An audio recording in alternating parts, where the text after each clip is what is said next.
Hi everybody. Today we're going to go through your Unit 7 I Know sheets in preparation for your Unit 7 quiz, which is going to be scheduled for the next day in class. Make sure as we're going through this that you're writing this information down on your Unit 7 I Know sheet because all this stuff is potential stuff that you may be seeing on the Unit 7 quiz. Your Unit 7 quiz, as of right now, is scheduled to have 12 questions and also be worth a total of 15 points. The first 11 questions are all going to be multiple choice, and there is one essay question that is going to be worth 4 points. The essay question I will warn you about ahead of time. Here it is right here. In at least 4 sentences, you're going to have to explain either. So this is, choose one of these, not both. So you're choosing one side or the other. Why the Industrial Revolution had a positive impact, or why the Industrial Revolution had a negative impact on American society. So you're going to use examples. So when you encounter this on your quiz tomorrow, you get to either choose for me to write 4 sentences about why the Industrial Revolution was a positive thing for our country and our society, or you have to choose why it's a negative impact.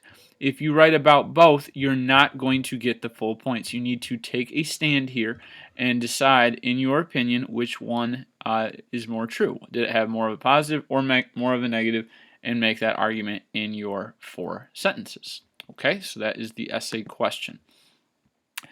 Nice thing about this unit for all of you, this was a rather short unit, and so wrapping it up, there's not as much as you might see on an I Know sheet. So let's just quickly run down some information, and if you have additional questions at the end or you're still confused on some things, please reach out, get a hold of me, and I'm happy to walk you through these things or explain them better, give you more examples, whatever it is that you need.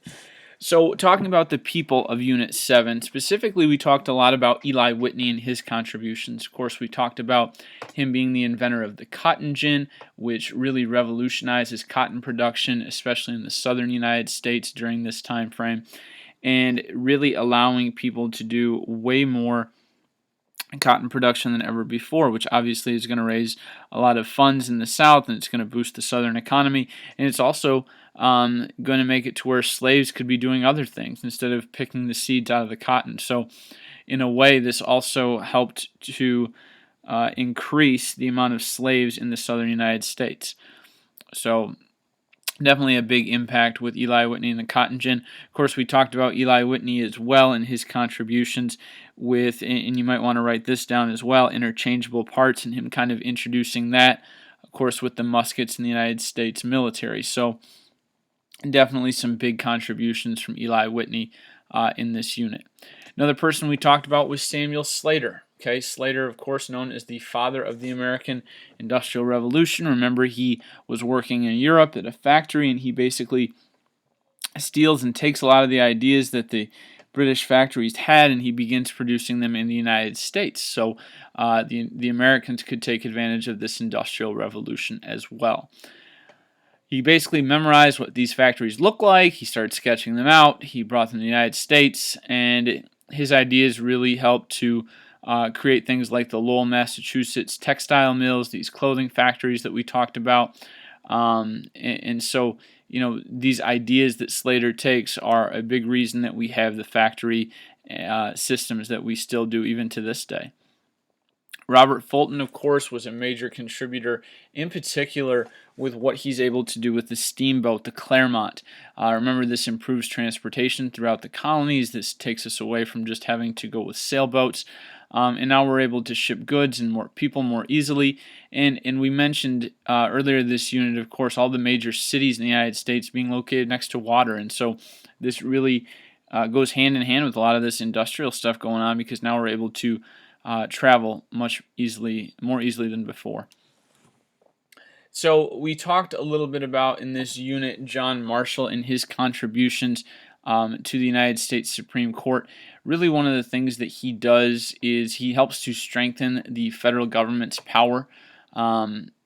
Marshall himself, as a Chief Justice, really made it to where individuals in the United States knew that the national government really was in charge, and that the federal judicial systems, in particular the United States Supreme Court, a lot of the decisions that were made the final decision basically was made by the United States Supreme Court.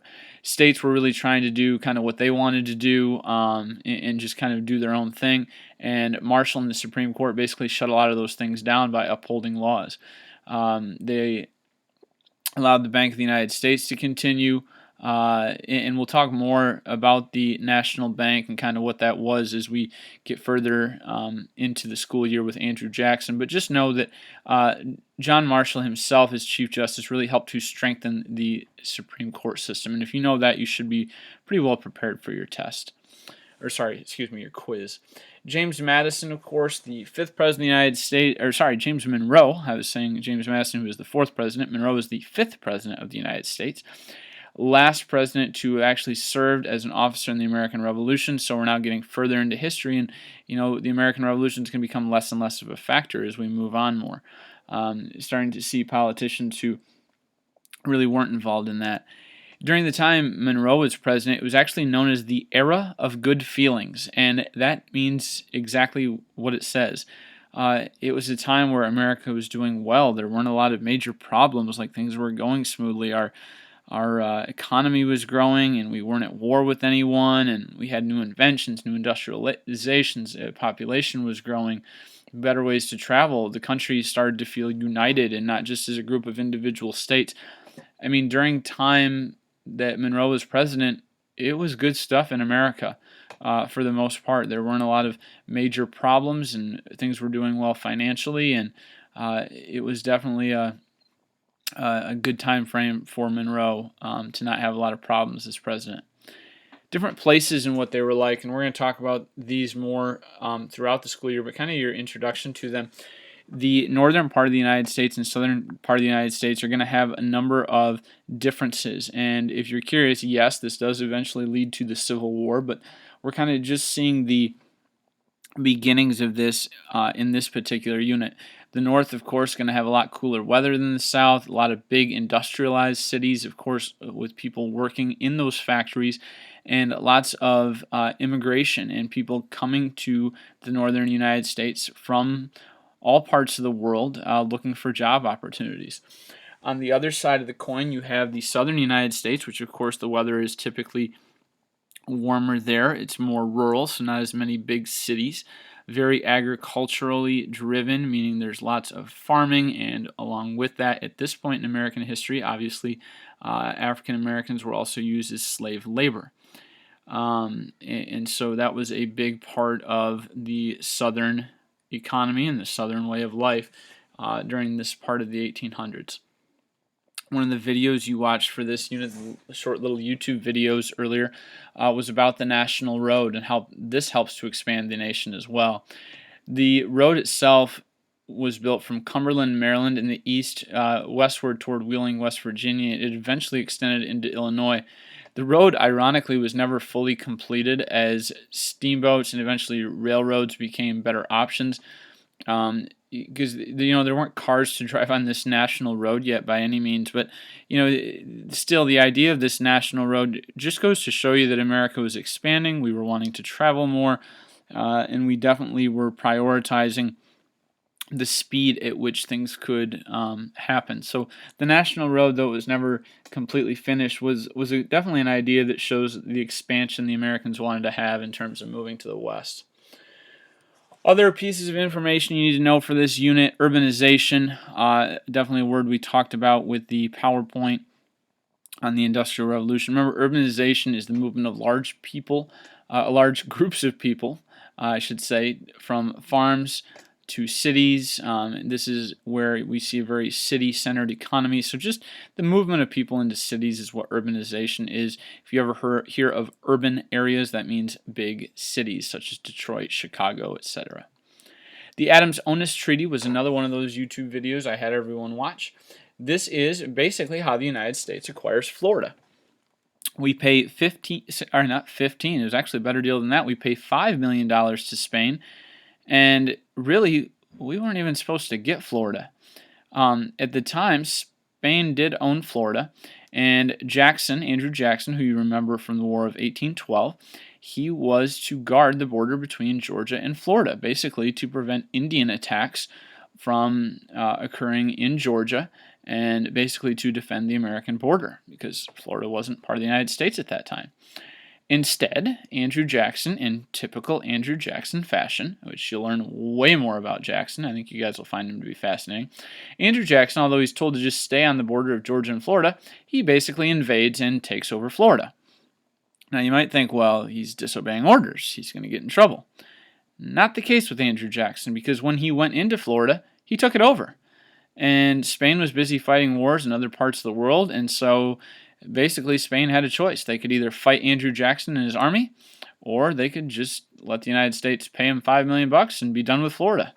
And that's what they did. So Jackson didn't listen, but it ended up being a really good deal for the United States because we bought the whole state of Florida, guys, for $5 million. We have, musicians and athletes and performers who get paid more money a year than what we paid for Florida, the entire state. So definitely a good deal, and it worked out well for us, even though Jackson did disobey orders. The Monroe Doctrine. This was a statement by President James Monroe, which basically stated to European nations that they're not going to mess with us. He basically wanted to keep these European powers out of the Western Hemisphere. He didn't want the British, the French, the Spanish to try to continue to dominate the Western Hemisphere, like especially in parts like the Caribbean islands or Central America. Basically, he wanted them to stay away because he feared that if they continued to meddle in these other parts of the world, it might take away power from the United States. And so it was basically kind of a bold statement on his part. That said, you know what, you come here, you go see our neighbors, you bother our neighbors, you're going to have a fight with us. Now, at the time, it's kind of interesting. It sounds like something the United States might say in today's world where we are a pretty big world superpower, but at the time, the United States couldn't necessarily back up that statement. We were pretty weak militarily, but you know what, it was still a statement by Monroe, a very authoritative statement, and Great Britain did actually support, kind of what we were doing here, and so it ended up being okay for Monroe. The Industrial Revolution, what this whole unit is about, this is a time period where tons of new inventions were being made. You had people living and working in cities, lots of factories, more efficient work, things could be done quicker. Negatives, of course, though, going with that. You had dangerous working conditions because the owners of these factories didn't necessarily care about that. Positive is that women were able to enter the workforce. However, a negative associated with that as well, women weren't paid very much. Another negative about the Industrial Revolution is you had a lot of pollution. You could imagine with cities becoming larger in population, that's going to lead to pollution. It's going to lead to unsanitary conditions. Think of it this way, guys. We're talking the early 1800s. There was no plumbing system. They used outhouses. So what happens if you've got to go number 2 and you're in a 3-story building on the 3rd floor? How do you get rid of that? In the middle of a big city. Yuck. I don't think I would have wanted to live in a big city during this Industrial Revolution, let's put it that way. Definitely if you were walking around outside, you might want to look up, before you're walking around. Just a thought. Vocabulary. Artisans we talked about, of course, in your Industrial Revolution PowerPoint. Remember, that's a skilled craftsman. Unfortunately for them, during the American Industrial Revolution, although there were a lot of new jobs being created, many of their jobs of artisans, these skilled craftsmen who could do things by hand, they were being eliminated because now people could do things more efficiently, they could do things with machines, and so these individuals weren't needed quite as much. Again, I already went over your essay question there. You got to choose one side or the other. Either why was the Industrial Revolution a positive thing for the United States, or why was it a negative impact on our country. Again, if you all have questions, please make sure you let me know. I'm more than happy to help prepare you for your Unit 7 quiz. Have a great day.